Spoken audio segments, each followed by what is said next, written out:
Hello. We're starting this episode out in a somber way because we should. Last week, here in America, or actually across the seas, we lost 3 individuals and 8 are suffering injuries. We just want to say thank you for your service. Thank you for your dedication, and thank you for making the ultimate sacrifice for our freedoms, for us to be able to do what we do, even though this country right now is as screwed up as it can be. You still gave your lives. Thank you to Sergeant Kennedy Sanders, age 24, from Waycross, Georgia. Thank you to Breonna Moffett, age 23, from Savannah, Georgia. And thank you to Sergeant William Rivers, 46, of Carlton, Georgia.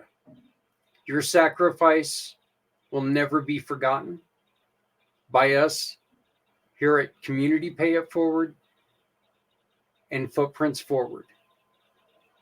We ask everyone, add them in your thoughts, add them in your prayers. Their families are missing them dearly, but your country is very honored and proud of you. Thank you so much.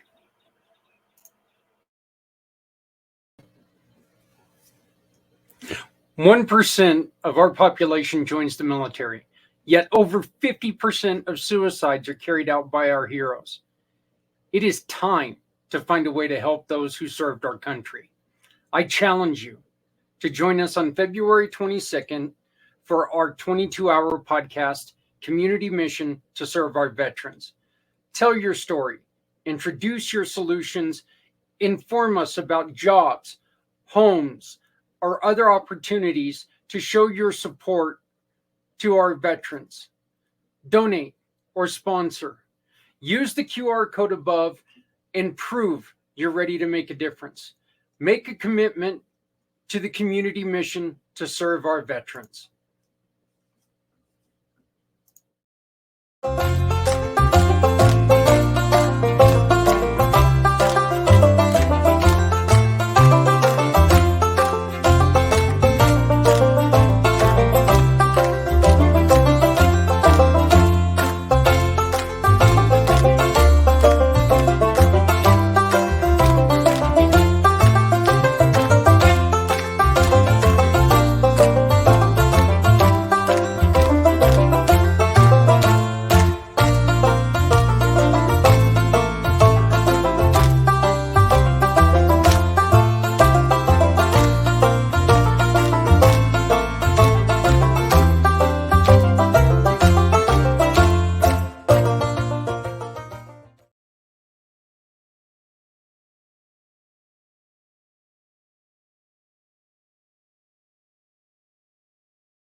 Hey everybody, it's Monday afternoon, which means it's Footprints Forward time. Again, Sergeant William Rivers, Sergeant Kennedy Sanders, and Sergeant Breonna Moffett. Our love to you, our love to your family. Hey, Friday was a very interesting day to me. I got to go to an event. I was invited by a brand new friend, and I knew nothing about it. And I ended up going there, and what do you know? I ended up running into partners from the Community Pay It Forward program from all over the country. I ended up running into our wonderful, wonderful mission partner, Lori Landon, from the Landine Foundation. That was so cool because she walked up to me and she colored her hair, and we were kind of looking at each other, and she's like, I know this Shrek looking guy from somewhere. This big, giant, dorky looking, where is he? And I looked at her and I'm like, I know you from somewhere, but there's something different about. And I said, Zach, and she goes, Zach Clayton, it's Lori. And I'm like going, oh my God, Lori Landine. That was so great. So meeting her from Florida, Mr. Will Black, great friend of the program, fantastic guy. We've got some amazing things that he's offered us for the 22-hour podcast, including a trip that you're not going to want to miss. It's a family of 4 trip. Stay tuned. We're going to make sure that we have everything ready to go, but it's going to be added into the silent auction with everything else that we've got going on. We ended up running into Kiim, who was on this show not long ago. Kiim introduced me to a couple other people who she was hanging out with, and Gene. I hadn't seen Gene forever from Prestige Photography, another one of our great partners. You hire Gene, you tell him, I found you through Community Pay It Forward, and a portion of the referral that he gives us gets turned into a donation for people like Lori Landine from the Landine Foundation. It's as simple as that. So it was great. We also ended up running into Chris Aaron, one of our partners from the first year of Footprints Forward. Chris told us about her problems when she got out of a relationship and all the difficulties she had. Chris was there, and I mean, she was another one turned around, and all of a sudden, there's this big hefty guy standing behind her, and she's like, oh, hey, I know you. And it was like, I know you. And it was just really cool. I also met our guest tonight. Our guest, we were talking to her. She was sitting in front of this thing talking about children. And I was like, I would like to know more about this. And she told me a little bit about it. And then I started talking to her about the 22-hour podcast. And she started to tell me her story. And I was like, wow, it works out. And then I ended up buying my wife some bath salts and other stuff that she's going to be talking to us a little bit about, because she has just started a program and she's using this as a way for her own healing. She's also invited one of her mentors on. Mr. Mac is going to be joining us as well, that we're going to get into a little bit about what he does. He's one of the people who put together this conference that I went to. So I'm excited to talk to both of them. And Kiim asked me to go on ahead and play something for her. So I'm going to do that right now. She gets to, and I love this, I've never been able to do this before, she gets to introduce herself. So here we go. If I press play, of course, it won't let me press play. Hi everyone, I'm Kiim Mosely. I'm an Army veteran and proud owner of Peaceful Presence Wellness. Today I'm here to talk about my own experiences with suicidal ideations and how I overcame them with the help of suicide. So again, I am very, very honored to welcome a brand new friend and a sponsor to a community mission to honor our veterans, Miss Kiim Mosely. Hi, Kiim. Oh, you're still freezing up a little bit, but we'll get you on here. And how you doing? Hi, Zach. Good, and you? I'm doing great. It is so nice to see you. You brought along a friend of yours, Mr. Mac McDaniel. How you doing, Mac?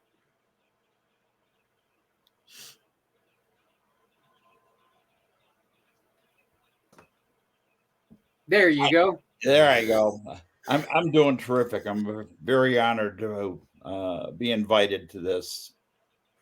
Well, Kim ended up telling us a little bit about, well, you were telling us a little bit about how you guys were working together. So, Kim, we're going to get started with you. You were in the Army, and it really shocked me when you told me when we talked earlier that you got out in 2012, you said? Yes, a long time ago. Yeah, I still don't believe that. Yeah, that means you got out of the Army when you were like 14, but you know, so Yeah, um now people are gonna start to guess my age. so what made you join the Army? It was my only way out of the situation that I was in. It was either I go to the military or I get into an arranged marriage with the postman. Yeah. Ah, well, yeah, that doesn't sound like it would be any fun. What was your job in the Army? I was a 92 Sierra shower and clothing specialist and repairist. I created the shower systems and also I repaired the uniforms whenever necessary. Okay. Okay. Was that something that you were interested in before you went in, or was it something that they offered you when you went to go enlist? When I enlisted, I was 17 years old. It was my last year in high school. And it was literally the only option I had to get away from marrying this guy that, and don't get me wrong, he was a really, really good guy, a really good man, but it didn't make sense in my 17-year-old brain why he would want to marry a 17-year-old and he's almost 40. It didn't make sense to me at that time. So I decided the military was my only way to get away from everything. You struggled with depression. What are some of the things that you were struggling with? My depression evolved over the years into something awful, actually. My own personal hell, my own personal level of torment, if you would. And it took me years and years, almost damn near a decade, navigating through the healthcare system, trying to figure out what worked and what didn't work for me. And all that these, Western doctors could tell me is, oh, take some Depakote, take some Seroquel, oh, take some Oxy. Here's some morphine. Here, let's help you numb the pain, not fix it, not figure out what's causing the pain, not develop the um, communication skills that become severed when you try to ask for help and you're told no a million and one times. When I got out the military, I was told a million and one times, no, nothing's wrong with you. You're fine. No, no, no, no, no. Finally, a doctor sat me down and was like, hey, you might have PTSD. You can't communicate with people correctly. You freak out when you're in, large spaces. I was agoraphobic. I hated it. I really did. And I utilized marijuana for many, many years as a way to numb myself, not realizing that it enhanced my dissociation from everything. I utilized marijuana as a crutch. And when I realized that that's what I was doing for so long, I actually decided, you know what? I want to get out of this rabbit hole that I've been just constantly falling in, just like Alice in Wonderland. When she goes down that little hole and she's stuck, oh man, she just keeps going and going and going. And she doesn't go anywhere else, but she just keeps falling and falling and falling. And finally, she gets down there. There was nobody at the other end. There was no rabbit. There was no nothing for me.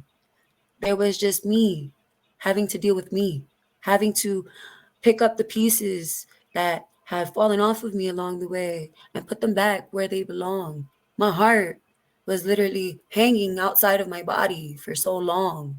My emotions, everything was hanging outside of me because I was looking at my body as if it was someone else. I was looking at my experiences as if it was someone else. I didn't want to take ownership for the person that was actually going through those things. I was in complete denial for so long, and I didn't have anyone to guide me. And when I moved to Colorado in 2018, I came across psilocybin. And when I first took psilocybin, don't get me wrong, it was something brand new to me. My brain was literally popcorning everywhere. It wanted to be everywhere at once. And I couldn't make sense of what it was. Um, so I felt like I was kind of, you know, breaking through these barriers that I've never been able to break through before with marijuana.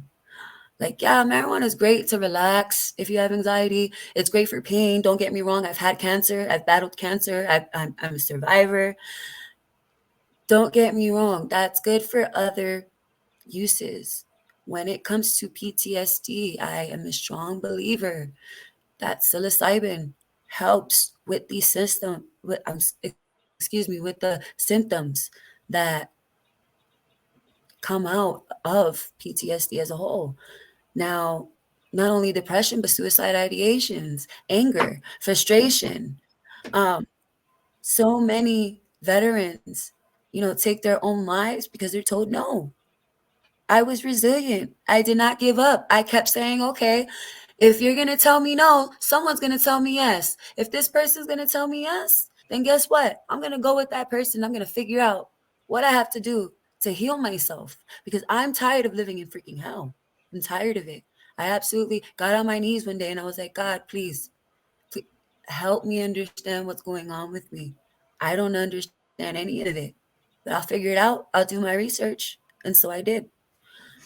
And after my own journeys, battling depression, battling anger, battling, you know, suicide ideations, I've tried to take my life so many times I've lost count. I even tried to take my own life while I was in basic training because my drill sergeant had a hard on for me. And he's the reason why I was pushed out. Otherwise, I wouldn't have been out of the army. I would have still been serving, most likely with my brothers and sisters to this day. But you know what? I'm glad that I'm not currently serving. And I salute all of my brothers and sisters that are still in, that have served, and that are going in currently. That's your choice. I respect it. More power to you. But that was not the path for me. And I'm glad I'm out. I'm glad that drill sergeant actually had a hard on for me. Actually, something positive came out of that. So, I'm also writing a book about this, about my experiences. It's called The Trials and Tribulations of Kiim Mosely. I'm still here. Um, and basically, it talks about how I was born in poverty, how I was trafficked as a way to keep my family afloat, how I spent my youth taking care of babies when I was a baby of myself. Um, and just basically how I was able to navigate through all the different years of my life, how I thought, um, how my influence, how the influences around me really, um, really impeded on my own thought process of how things worked, of what love was, of who adults were. Adults definitely weren't my protectors. Every single one of them failed me. Every single adult failed me, whether they were in the foster system, whether they were within the police system, whether they were in the school system. Every single one of them were scared of my family. My family, um, my family was involved in a lot of things. Um, Things that to this day I still can't be 100% positive of. I can only tell you based on what I went through and what I can tell you for a fact was going on. Um, I was drugged throughout my whole entire childhood while I was being trafficked as a means to keep me um, keep me functional, for lack of better words. Um, and to this day, I suffer with going to sleep because I do not allow myself to go through what's called REM, rapid eye movement.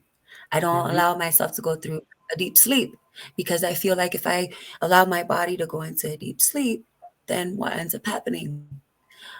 I become vulnerable. We become vulnerable when we're in that state because that is the state where our conscious and our subconscious are active at the same time.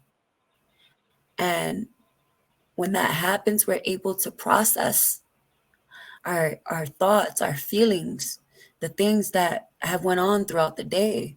And then we wake up and we're refreshed, right? No. I always wake up like, holy hell, I can't sleep enough. I can never sleep enough. Yeah.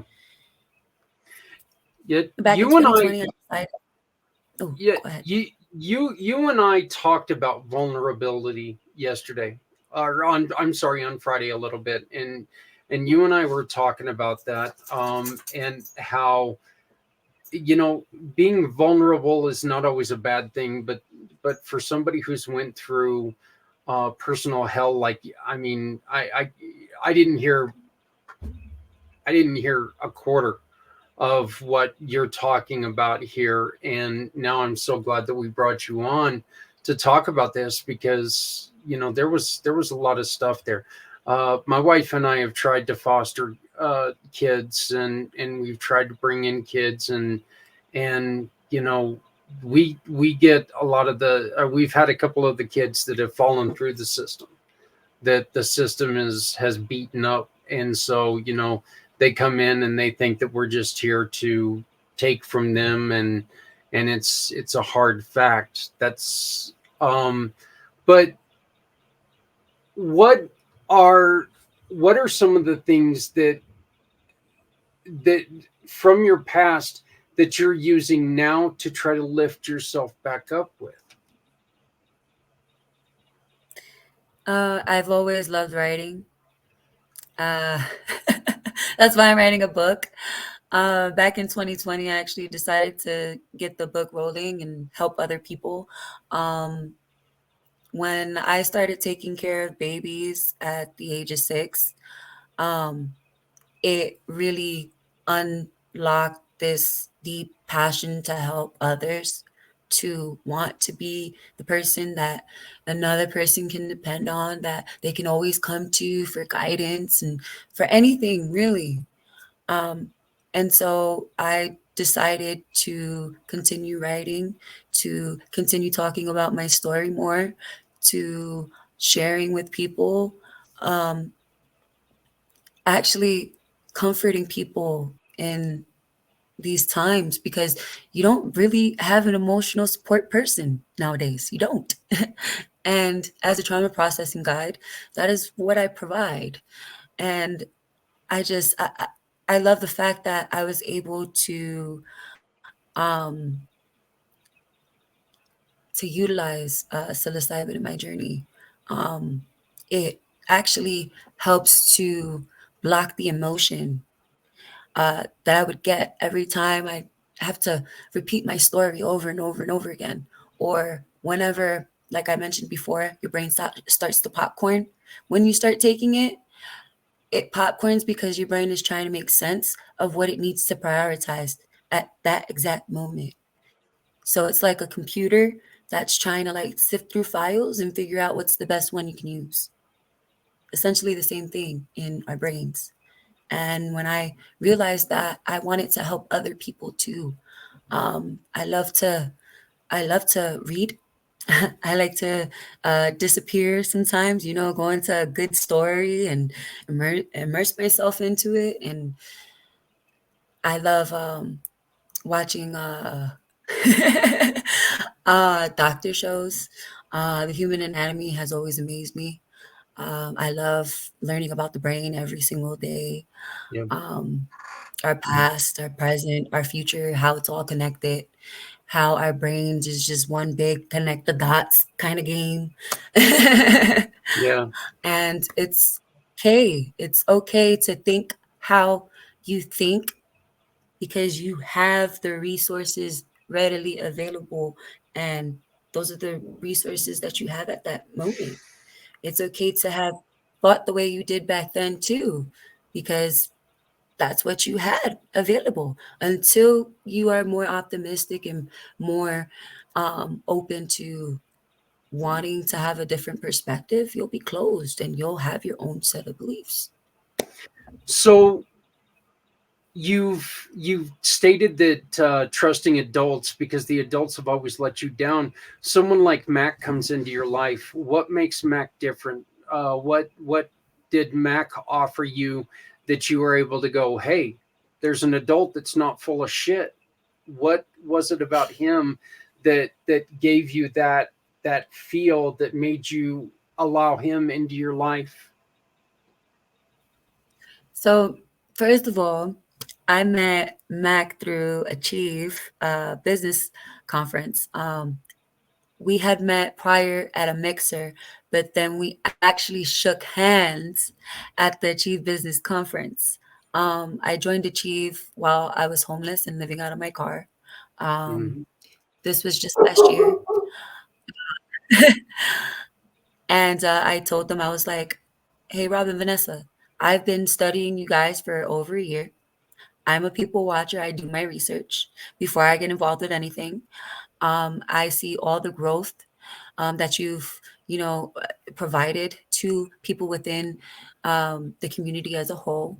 And I want to see how I can, contribute and how I can build and make something out of myself because my back is up against the wall. I'm tired of living in hell. I'm tired of never having, you know, to grow.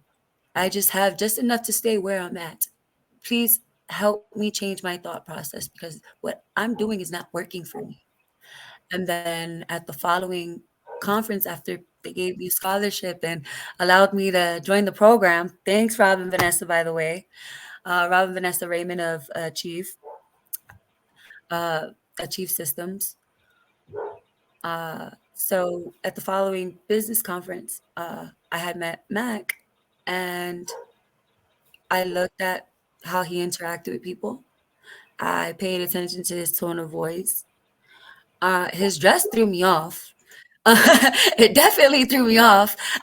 As a model, I saw the hat, and then I saw the jeans, and then I saw the American Pride kind of thing going on, and I'm just like, huh. So, what kind of character do we have here? Yeah, yeah, So, you got the big rings, you got the partial big beard going. Yeah, the what is that, Mac? Is that Marines? Yeah, the Marine chain. Uh, Marine Corps emblem. Um, it The Marine Corps is tough in my family. My son, who just retired from the Corps a little over a year ago, is the fifth generation out of six that went into the Marine Corps. And as I've always joked, if you want to go to Thanksgiving, you better join the Marine Corps.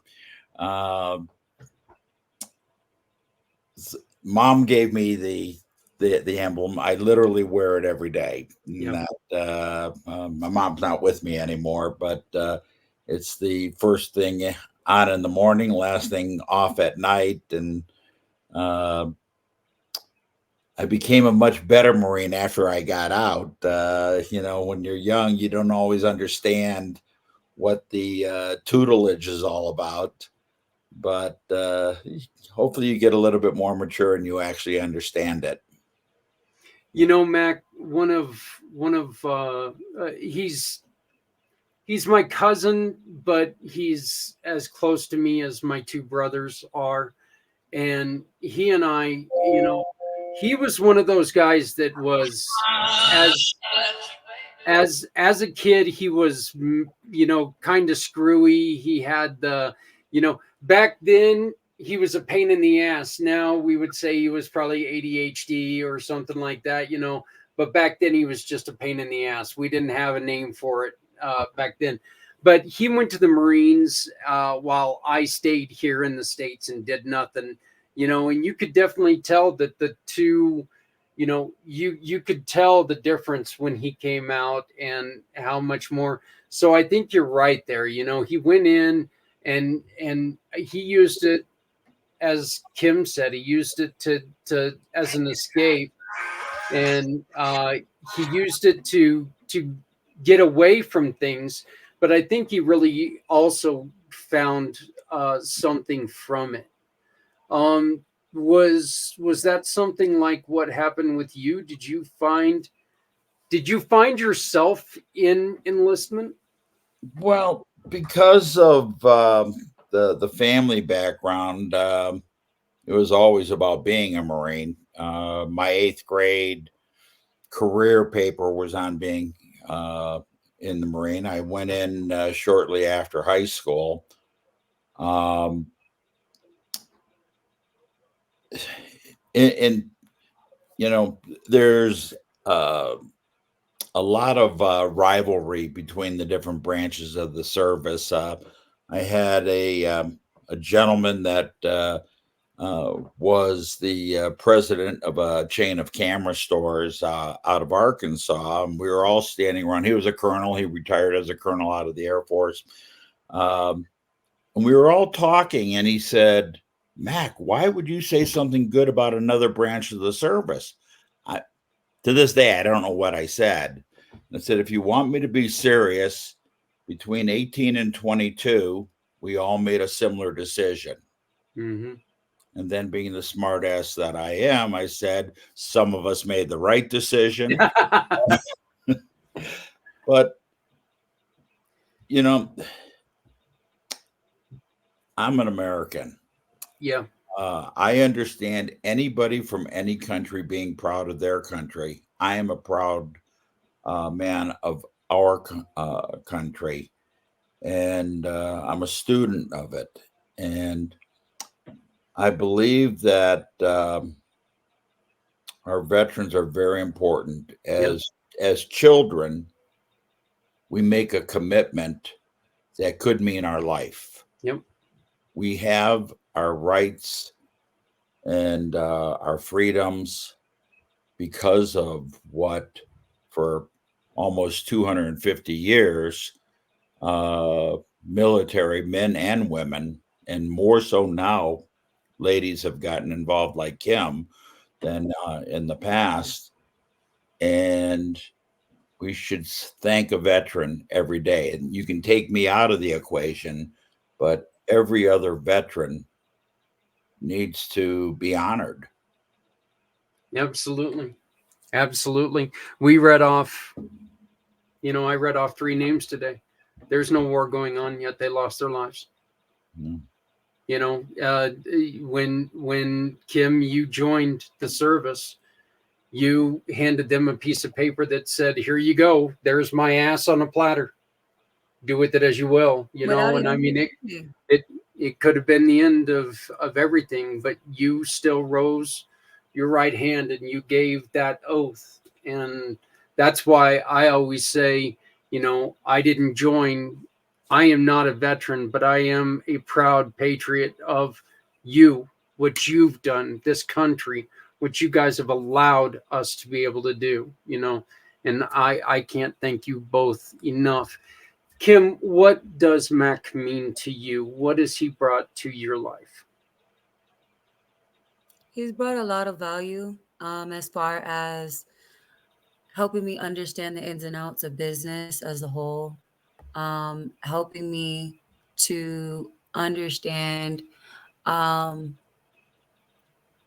how do I explain? Excuse me, helping me um, with holding myself accountable, um, making sure that I always have something on my calendar to talk to someone about, whether it be about one of my businesses, Revitalux, my organic skincare line, or the trauma processing aspect with Peaceful Presence Wellness, or anything cooking wise as far as my Rican empanadas go, or anything that I might be involved with, tutoring kids or holding seminars or doing more public speaking events. He has always empowered me to do those things and research those things. We're connected with Legal Shield. We're ambassadors for Achieve Systems, for more people to join the community of entrepreneurs and just spread positivity throughout everything we do. And we do it with a smile on our faces at all times. He'll literally tell me to pick up my face because I wear my emotions on my sleeve all the time. I'm very blunt, I'm very direct. But at the same time, there's a lot of information that um, I'm trying to give to people, and he notices the level of frustration I get when I get nervous. And he goes, "Take a deep breath, kid. It'll be all right." And I'm just like, you know what? It is. Because everything else is going to be all right, as it always has been. And so it will always be that way. Anything that you put your mind to, I strongly believe you will succeed in. You do the research, you put in the work, you're going to excel in whatever it is that you do. And I absolutely thank Mac for that, because he has pushed me, he has helped me, he has guided me, and he's wholehearted. That's like the most that I can say. Like, he's wholehearted, like he's no bullshit, like none. Like, and I love that. I love that Yeah, the and most about a mentor. And I yeah, and Mac, you said something about that earlier. You said before we started the show, you told her at one point in time. Please share that with us.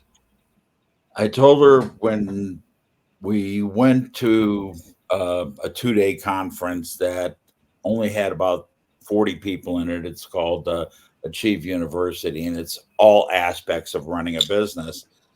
And for whatever reason, I was drawn to her, and that She's got a light about her that's amazing. She really does. and I'll tell you, to this day, I don't really understand. I don't normally let people in the door on a personal level that quickly. I mean, uh, she's 40 years younger than me. And I kind of think that a lot of kids, as I call them, don't have a clue what's going on. Mm-hmm. But we talked about personal. I lost my wife 4 years ago, and we were talking about that. Um, she approached me on would I guide her, and that no, we don't have a financial connection. We're in different areas, but I truly believe that she's sincere in her approach. She screws up once in a while, but she really, also really, doesn't. Well, but you know, and I call her on it, and but she doesn't run away, and that I own that shit. she listens to me, and I can see the wheels turning where she's thinking about what I'm saying, and she calls me and says, "No, that's not accurate," or she goes, "You're right. I got to do something different. I have to do something more." It's funny because um, there's several end of the day type things, and she says she was so busy and she was getting all this done. I said, "Well, what did you actually do? How were you productive? What did you accomplish?" And she's got the list. Sometimes I go, "Is this list ever going to end?" I want to go to bed, and that. But it's she's a unique person, and that I truly believe that people in general are already starting to recognize her as being a leader, somebody that has overcome challenges, I'm involved with a veterans group, primarily here in Colorado. It's a national group. Um, and we were at the state capitol on opening day, and Kim showed up. I introduced her to a couple that I had met at a political dinner, and the soon to be wife of the couple is the head of the Republicans Women's Party. And a week later, Kim is doing a testimony without me being there in front of the state Congress on exactly what we're talking about here. That doesn't happen. I told her, I said, do you realize that you're standing in front of the state legislators? They're listening to you. Do you know how important that is? Yeah. And I think she realized it, but I think she's, even though it's only been a couple weeks, I think she's realizing it more. She's now talking to you about it. She's getting her story out there. And that's the importance of the whole process. Kim, there are some people who sit there and they think what they do is talk to people. They think what they do is, but they don't tell everything. And they tend to, where it's a lot of times it's not on purpose, but they tend to hide some of the pain and they don't let the pain go. And what they end up doing is they end up making a lot of it up, a lot of the story up to hide that pain. So they end up creating a life that's not even really a life. So what he just said about, you standing in front of legislators and doing that, that's amazing. That is amazing. One of the things that drew me to you so much this afternoon and what made me think I want her for this show today is because you said something to me. I had 2 days and I prayed to God, please give me this opportunity and I will prove myself. And right then and there, I just kind of, and Mac, just to let you know, I'm kind of one of those idiots that I just went, yep, yep, all right, that's it. I want her to come on and tell her story because there's something there. There's ambition, there's strength, there's pride, and there's a will to, all right, hold my beer, watch what I do now. You know, whether you drink or not, whatever, but it's one of those things in the biker world. It's hold my beer and watch this shit, and we let it go. We're going to see what happens. You've got that. And it's so impressive. And you've also got this thing with you that I have this, I'm guilty of this thing that my mind, my shiny squirrel is always running around bumping inside my head. I'm always coming up with different things and people are always telling me, settle down, slow down a little bit. And I'm like, I can't, it's moving, so you've got that going on too. What are some of what keeps you going? My faith, most like first and foremost, my faith. That's what I've always had. When everyone else has failed me, I've always had God. Um, if it wasn't for me actually turning myself in and telling them that I choose foster care, that I would willingly go into the system to escape being trafficked, I would have never had the relationship that I do now with my uncle. Um, Uncle Louis, hi. I love you. Thank you for being my rock in a hard place for the past 2 decades of my life. I am eternally grateful. He's always empowered me. He's always pushed me to do whatever it was that I was passionate about and build on it. And he always told me, you can either put in the work or you can stand there and you can watch other people working. And then you're going to look back and say, oh, that was my idea. Yeah, it was your idea, but you didn't put in the work. Got to put in the work. And that goes hand in hand with faith. Faith without works is dead. And my faith has always been strong. I converted when I was 15. I really was in a really bad place at that time, and I chose God. I chose to let go of, that level of not knowing, where I would be, where I would end up. I just always knew that God would have my back. And even if I didn't know, where I would end up or why I had to trust this person, God had something better planned for me. He always had a direction to put me in.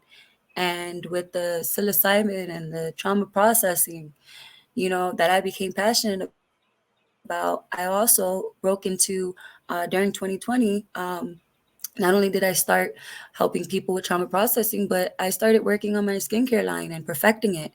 And when you said it took 48 hours to plan it together, I had 48 hours before the business conference to come up with not only the money to buy supplies, but I had to do the packaging, the labeling, and I had to do all the preparation myself because all of my batches are made by myself.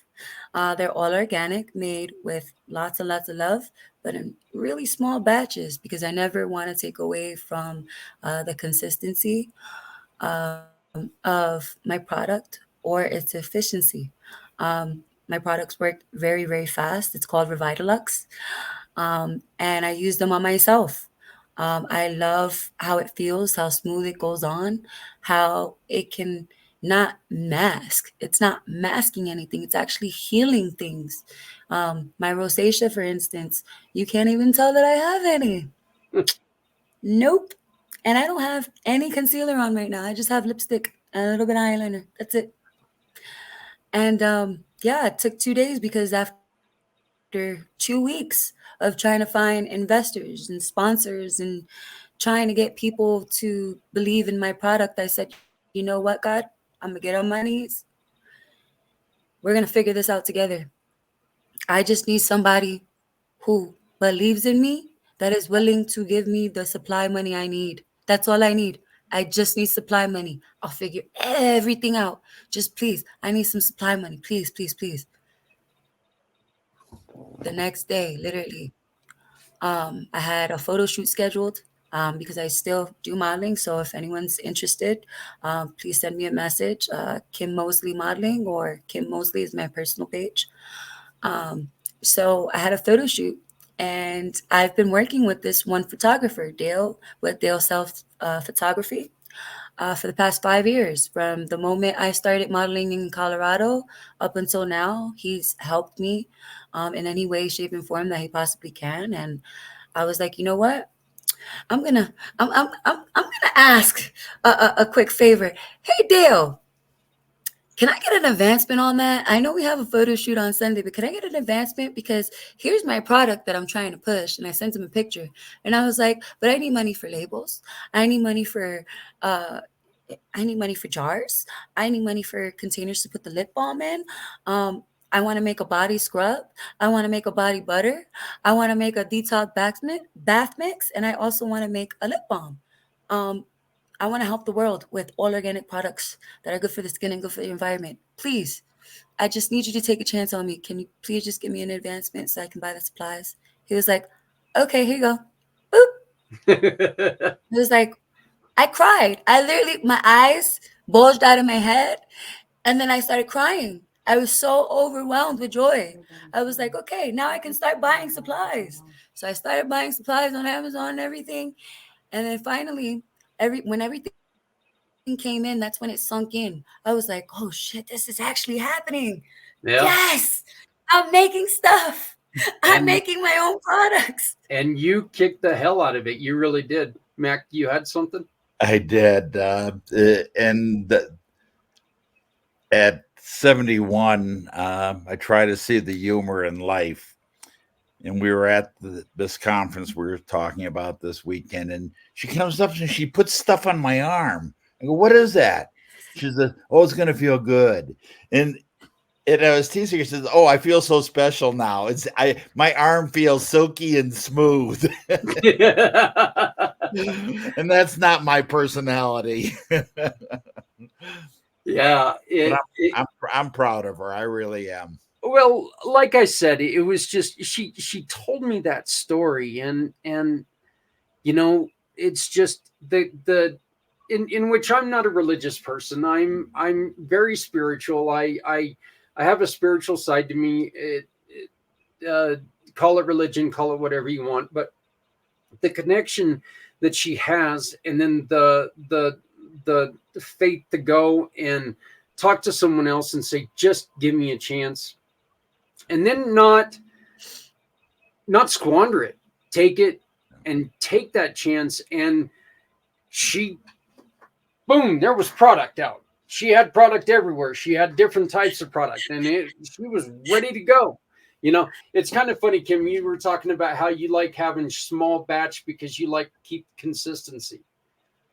I get in so much trouble because I'm still so used to cooking big batch stuff that we have leftovers for like 3 weeks after I'm done Oh cooking. Lord. It's like I go and I make green chili, and we've got green chili that's frozen for 6 months because we've got too much of it. So, that's really it's really unique how you do that. But what do you want? Oh, let me ask you this. This is a question that I've wanted to know. You've talked about THC and the benefits for pain and anxiety. What is the difference between THC and psilocybin? What are the differences in how they work? So I'll say it in layman terms so everyone understands. So I don't get into these big words and confuse people. Consider weed as a downer and Mhm. consider psilocybin as an upper. You have something you can party with, and you have something that you can literally chill, relax, whatever.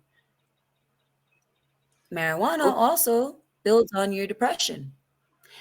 It actually keeps you in that depressive state. In my opinion, it kept me in a very depressive state for a very long time. Like I literally, like I told you before, I couldn't pull my head out of my ass for the yeah. longest. For the absolute longest, I was stuck. I was the person that was in my own way, that was preventing myself from doing these things. I literally hung on to recipes for a good 3 years before I actually rolled out this skincare line within 48 hours. Hmm. Like overthinking. When I decided to take psilocybin actually removed the emotion from the whole entire equation as a whole. It didn't numb me, it removed the emotion, because sometimes people cannot deal with that level of intensity that they're feeling at that point in time. And marijuana does not allow you to, in my opinion, I can't say this for anyone else, marijuana did not allow me to be in my creative state, to identify my triggers, to help me, how do I say, to help me sift through my emotions on my own. It didn't, because it masked it. It put me deeper down a rabbit hole, and it did not allow me to find the level of clarity that I was seeking when I started smoking marijuana. Literally, the day that I had gotten out of the military, that was the first thing that approached me. Hey, smoke some weed. You'll feel better. Yeah, I do. Yeah. But then I can't work. I can't be functional. I can't talk to people. I can't make a plan, build a schedule for myself. I was literally going around in circles over Yeah. and over and over again. And the psilocybin, it helps with addictions. It helps with sexual deviancies.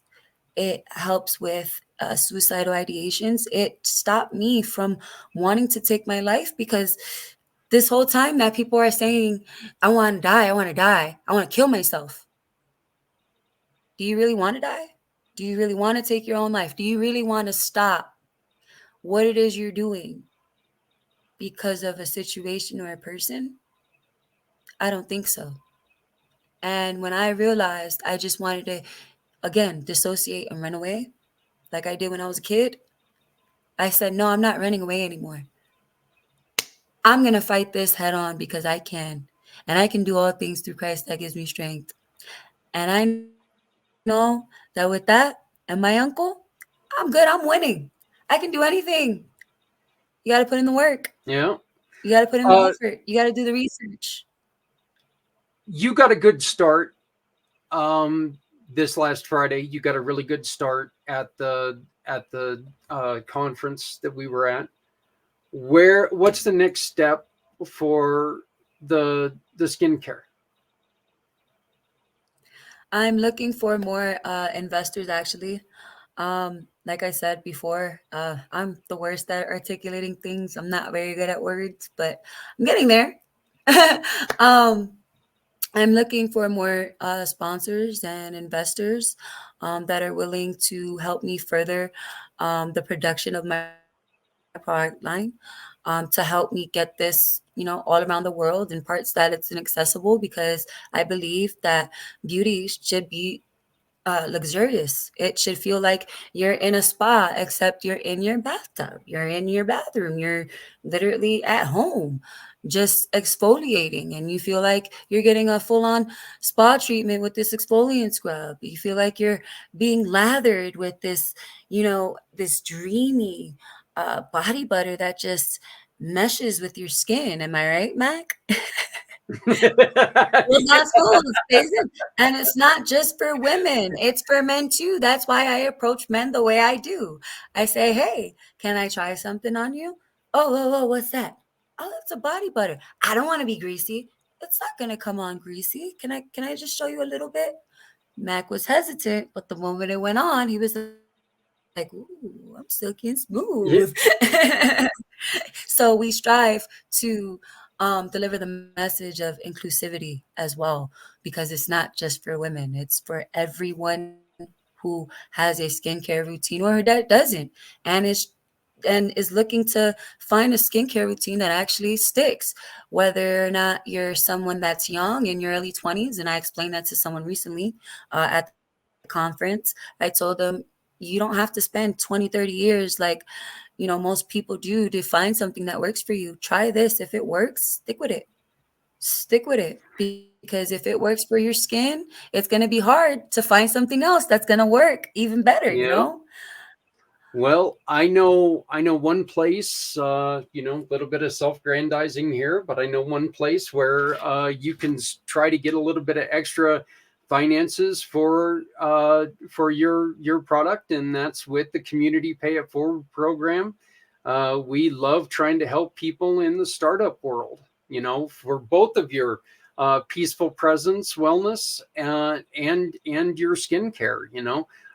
We can get you in as mission partners, and every time somebody turns in uh, uh, a sale to one of our partners, that can go to you to try to continue your program. So I know that I, like you, turned my motorcycle accident around to where, well, I was in a place where I was either going to sit around watching a lot of hockey highlights, eating a lot of Snickers bars, or I was going to start helping people.